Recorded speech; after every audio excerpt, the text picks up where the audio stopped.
बॉलीवुड के प्रसिद्ध playback singer Udit Narayan एक बार फिर कानूनी पचड़े में फंस गए हैं। मुजफ्फरपुर में राष्ट्रीय मानवाधिकार आयोग और बिहार राज्य मानवाधिकार आयोग में उनके खिलाफ दो अलग अलग याचिकाएं दाखिल की गई हैं। मामला उनकी पहली पत्नी रंजना झा से जुड़ा है, जिनसे उनकी शादी 1984 में हुई थी। आरोप है कि उदित नारायण ने बिना तलाक लिए नेपाल के सिंगर दीपा गहतराज से दूसरी शादी कर ली, जो हिंदू विवाह अधिनियम के तहत अवैध मानी जाती है।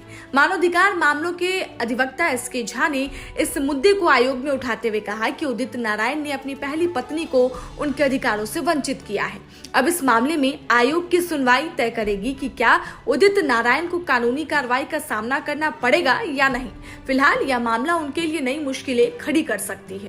क्या उसको हक तो देना पड़ेगा पत्नी को किसी भी सूरत में, क्या नहीं तो उपाय नहीं है।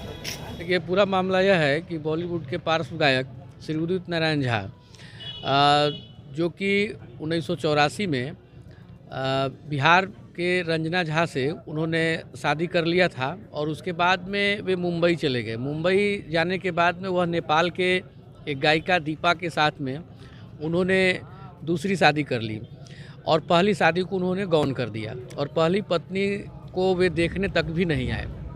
जब दूसरी पत्नी को इस बात की जब जानकारी हुई तो वे उदित नारायण झा को ढूंढने लगे।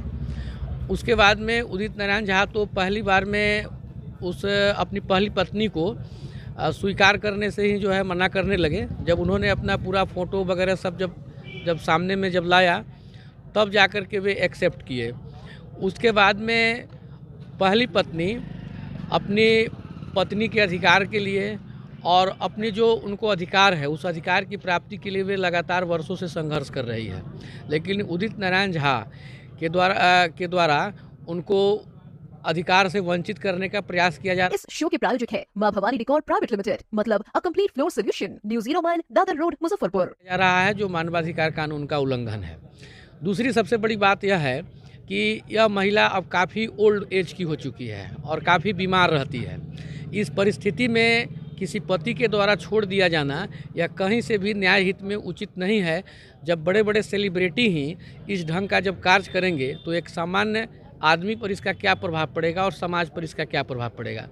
हिंदू विवाह अधिनियम में जो कानून कहता है कि जब तक आप पहली पत्नी को डाइवोर्स नहीं करते हैं, जब तक आपका डाइवोर्स क्लियर नहीं होता है, तब तक आप दूसरी मैरिज को कर नहीं सकते हैं। अगर दूसरी मैरिज करते हैं तो वह शून्य मैरिज माना जाएगा और वह गैर कानूनी मैरिज माना जाएगा।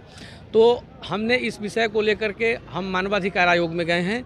इसके लिए हमने नेशनल ह्यूमन राइट कमीशन नई दिल्ली और Bihar state human right commission Patna के समक्ष दो अलग अलग हमने पिटीशन दाखिल किया है।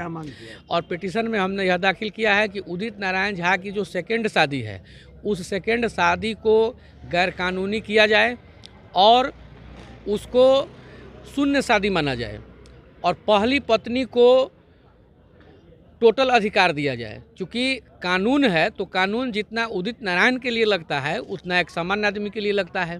तो जब कानून जब संविधान जब बना हुआ है तो संविधान में तो सब लोग बराबर हैं, तो फिर उदित नारायण के लिए अलग से कानून थोड़ी बन जाएगा। बॉलीवुड के बहुत बड़े सेलिब्रिटी हो जाने से तो कानून उनके अनुसार तो नहीं काम करता है, कानून का एक अपना रास्ता है।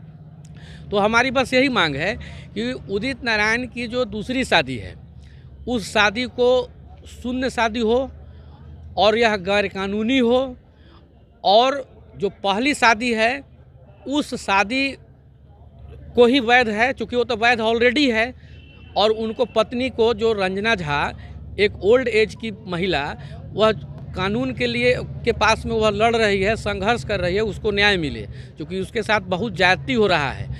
और जब यह मामला हमारे लोगों के संज्ञान में आया है तो हम लोग इसके लिए लड़ाई लड़ना शुरू कर दिए हैं कि नहीं, इसके लिए लड़ाई लड़ना है, क्योंकि कानून है तो उदित नारायण को सजा मिलना चाहिए और उस महिला को न्याय मिलना चाहिए। अपने सपनों के आशियाने को दे नई पहचान मां भवानी डेकोर प्राइवेट लिमिटेड के साथ, जो है ऑथराइज्ड डिस्ट्रीब्यूटर ऑफ कजारिया। देश की मिट्टी से बनी टाइल से हम देश को बनाते हैं और जहां मिलती है सभी प्रकार की Indian and imported granite, marble, sanitary एवं कोटा स्टोन का अनोखा एवं आकर्षक संग्रह।